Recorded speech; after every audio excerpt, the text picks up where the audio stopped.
যে পরিমাণ উন্নয়ন আওয়ামী লীগ করেছে এটা একে তো বাংলাদেশের ইতিহাসে হয়নি।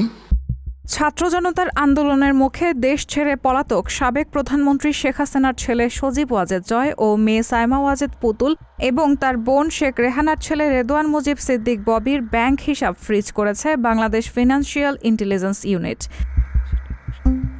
এছাড়া আওয়ামী লীগের গবেষণা cell centre for research and information CRI young Bangla project এবং সাবেক বিদ্যুৎ প্রতিমন্ত্রী নসরুল হামিদ বিপুর অ্যাকাউন্টও ফ্রিজ করা হয়েছে। সোমবার কেন্দ্রীয় ব্যাংকের আর্থিক গোয়েন্দা বিভাগ Bangladesh financial intelligence unit bank হিসাব জব্দের এই নির্দেশনা দেশের বিভিন্ন ব্যাংক ও আর্থিক প্রতিষ্ঠানের কাছে পাঠিয়েছে।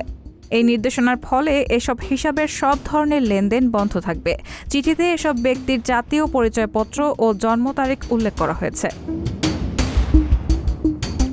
বিএফআইউর নির্দেশনায় বলা হয়েছে, উল্লেখিত ব্যক্তি ও তাদের ব্যক্তি মালিকানাধীন প্রতিষ্ঠানের নামে কোনো হিসাব পরিচালিত হয়ে থাকলে সেই হিসাবের লেনদেন মানি লন্ডারিং প্রতিরোধ আইন 2012 এর 23-1 গ ধারার আওতায় 30 দিনের জন্য স্থগিত রাখা এবং তাদের নামে কোনো লকার থাকলে তার ব্যবহার 30 দিনের জন্য বন্ধ করার নির্দেশনা দেওয়া হলো।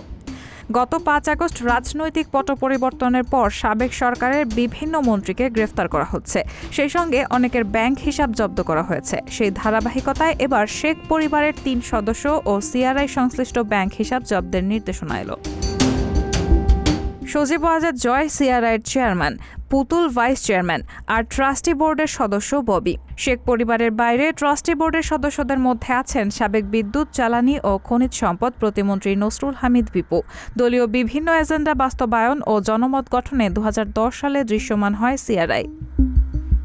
2014 সালে ইয়াং বাংলা নামে অঙ্গ প্রতিষ্ঠান গড়ে তোলা হয়।